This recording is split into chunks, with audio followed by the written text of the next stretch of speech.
นางสาวสุภมาศ อิสระภักดีรัฐมนตรีประจำสำนักนายกรัฐมนตรีในฐานะกำกับดูแลสำนักงานคณะกรรมการคุ้มครองผู้บริโภคหรือตัวย่อสคบที่เราคุ้นหูกันอยู่ทุกวันนี้แหละครับได้ร่วมกับตัวแทนจากสำนักงานเขตจตุจักรสถานีตำรวจนครบาลประชาชื่นลงพื้นที่นำร่องตรวจสอบผู้ประกอบธุรกิจให้บริการซ่อมรถยนต์ณศูนย์บริการรถยนต์บริษัทโตโยต้าบัสจำกัดสาขาวิภาวดีรังสิตเขตจตุจักรกรุงเทพมหานคร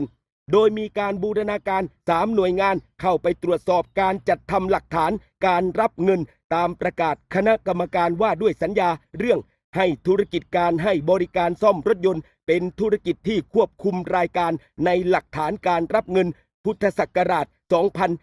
2546 แล้วการลงพื้นที่ในครั้งนี้ก็เป็นการนำร่องตรวจสอบรวม 5 จุดในเขตจตุจักรก่อนที่จะขยายผลการตรวจสอบให้ครอบคลุมทั่วประเทศกันต่อไปโดยแต่ละหน่วยงานใช้อำนาจหน้าที่ของตนเองอย่างเช่นสคบก็ตรวจหลักฐานการรับเงินตามประกาศคณะกรรมการว่าด้วยสัญญาสำนักงานเขตจตุจักรเขาก็ตรวจใบอนุญาตประกอบธุรกิจ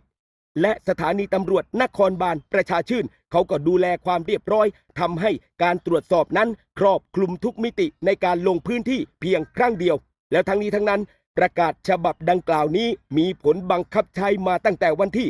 1 มกราคม 2547 มาแล้วแต่ว่าทางสคบยังคงได้รับเรื่องร้องทุกข์ร้องเรียนเกี่ยวกับการซ่อมรถยนต์อย่างต่อเนื่องและครับตั้งแต่ปี 2565 ถึงปัจจุบันก็มีมากกว่า 1,700 เรื่องส่วนใหญ่นั้นเป็นปัญหาการซ่อมเครื่องยนต์และตัวถังค่าซ่อมไม่ชัดเจนเก็บเงินเพิ่มโดยไม่แจ้งก่อนและหลักฐานการรับเงินระบุรายละเอียดไม่ครบตามที่กฎหมายกำหนดไว้และที่ผ่านมาทางสคบได้ช่วยเหลือจนยุติเรื่องไปแล้วเกือบ 1,200 เรื่องหรือเกือบ 70%ส่วนที่เหลืออยู่ระหว่างกระบวนการทั้งหมดแหละครับดังนั้นแล้วจึงเน้นย้ำให้ทุกหน่วยงานคุ้มครองผู้บริโภคไปทำงานเชิงรุกและก็ประสานกันไม่ทำงานแบบต่างคนต่างทำต่างคนต่างทำแบบนี้ไม่ได้ต้องบูรณาการร่วมกันพร้อมทั้งได้มีการสั่งการให้สคบ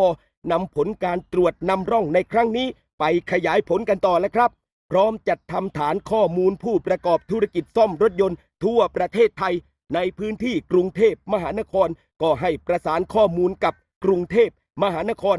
สำหรับในส่วนภูมิภาคก็ให้ประสานผ่านสคบจังหวัดและศูนย์ดำรงธรรมทุกจังหวัดเพื่อให้การตรวจสอบเป็นระบบทั่วถึงและติดตามผลได้ชัดเจนขึ้นหากผู้บริโภคถูกเอาเปรียบจากการใช้บริการซ่อมรถยนต์ก็ร้องเรียนได้ที่สายด่วนสคบ